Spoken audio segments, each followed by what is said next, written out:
Еске алумен өлең жыр оқылғанда, өртесегер жүректі жалын ішкі, мәңгілікке аттанған жақын жанға жеткізе алмай, айта алмай сағынышты. Жақсы жанның дәріктеп жүрген көшін, өмір жолын ұрпаққа құрыптауға, көз алдынан өшірмей нұр бейнесін, ұлы жанды тиіс біз ұмытпауға.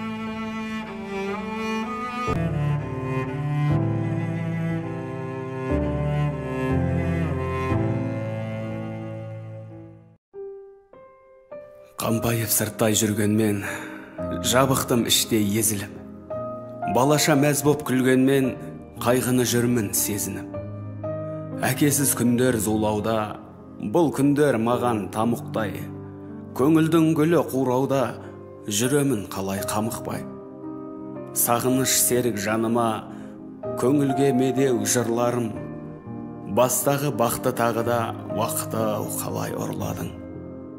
Өткінші екен бақ арыс, көшті ғой бастан тұрмай көп. Өзекті өртер сағыныш, жазылмай қалған жырдай боп.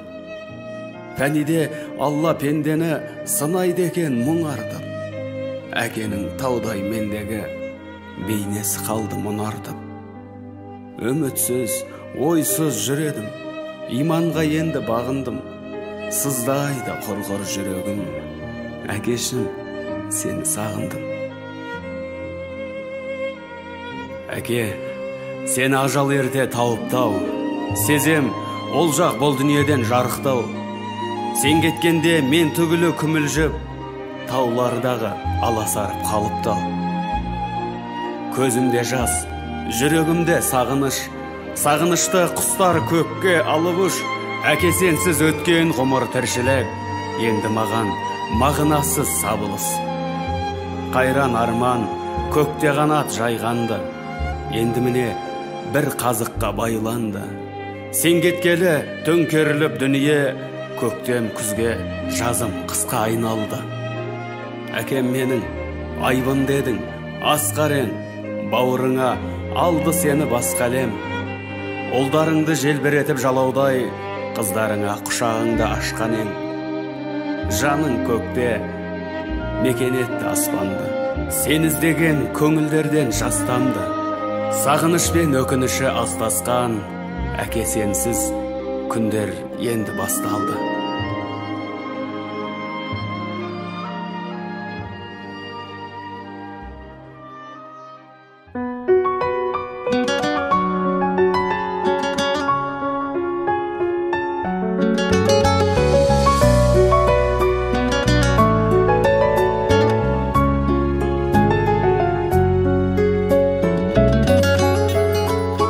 Алладан кейінгі шеберім, жан әке жан жүрегім. Самғасам күш қуат демеуім, сүрінсем тірегім. Қалдырмас аязға ызғарға, алыбым асқар тауым. Жан әке қасымда сіз барда, арайлы әр таңым. Әр қашанда бейік көретін мен басқадан. Менің әкем, ең жақсы адам. Менің әкем, ең жақсы адам. Қасиет киеңнің шыңына арнадым алғыс тағзым. Еш мектеп жет алмас құнына, ең мықты ұстазым. Аңсайды ұлына әр әке, елде жоқ бақ қонғанын. Жетеді мен үшін жан әке, сөзде ақ болғаным. Әр қашанда бейік көретін мен басқада.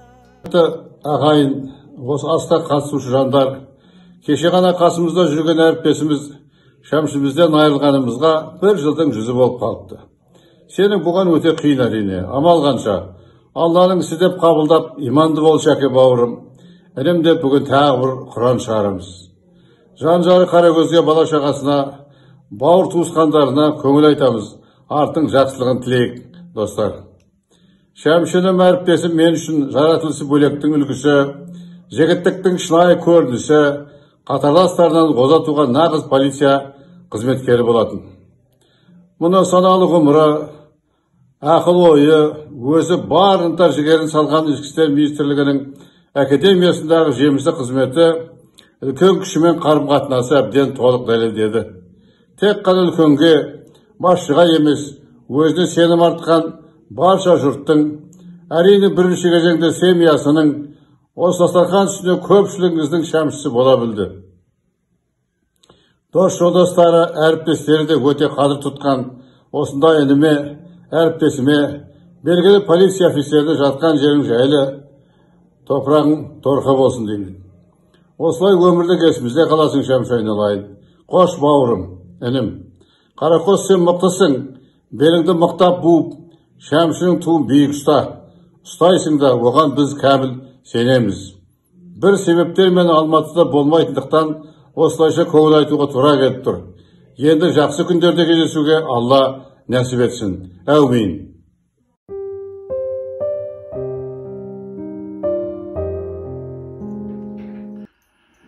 Ал құрметті қауым, бұзыла өткен заман, кеше ғана ортамызда тірі жүрген Шәмші бауырымыздың қайтқанына да бүгін 1 жылға толып қалыпты. Шәмші Омарханұлымен біз 2000 жылдың басынан бастап ішкі істер саласында қызмет атқарып жүрген кезде танысып, кейін Алматы академиясында бірге қызметтес болып, зейнетке шыққанша бірге қызмет атқардық. Сол жерден көңіліміз жарасып, дос болып, жолдас болып, араласып, 5-6 семья бала шағамызбен, үйімізбен араласып жүрдік.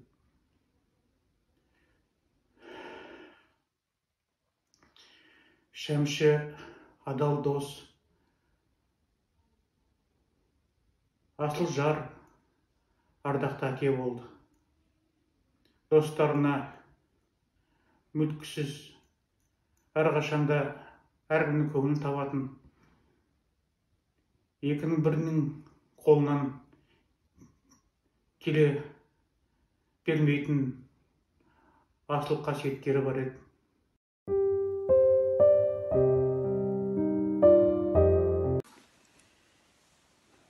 Шәкең туралы айтар болсам,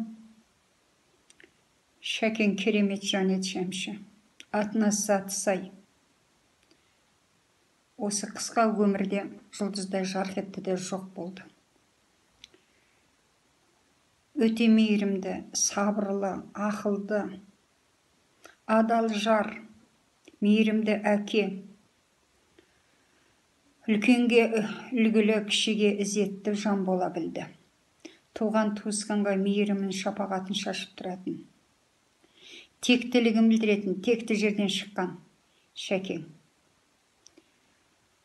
Айту оңай емес, тас түскен жеріне ауыр деп жатады. Бір кем дүние деген осы шығар. Шәке, еске алуда қиын өзіңді. Жатқан жерің жәннатта, топырағың торқа болсын деймін. Балаларыңа өмір берсін.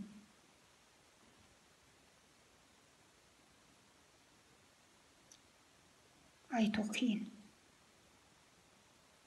Әке, сенің жасыңнан асып барам. Кезі келгенде тасып та алам. Кезі келгенде жасып қалам. Мына өмірге бәрібір ғашық балаң. Құры алақан емеспін қуаныштан, қуаныштар алдымда құрақ ұшқан. Бір арыстан өмірден өткенімен өмір сүріп келеді тірі арыстан. өкінбе, әке, отың бар сөнбей тұғын, ол мәңгілік жанады көрмей тыным. Ұрпағың бар елменен ер намысын, тірі тұрса қолынан бермей тұғын. Әрбір адамның өзіне тән ғұмыр жолы, тіршілік баяны бар. Бірақ еткен еңбек, көрген бейнет, татқан зейнет, алған асу, жеткен биік әр кімнің өмірінде әрқилы. Оны сырт көз өздерінше бағалап та жатады. Сондағы жалпының іздейтіні біреу, ол кісілік келбет, азаматтық тұлға. Оған дәл осындай адами асқақ қасиетке қанша ғұмыр кешкенімен жеткен де бар, жетпеген де бар.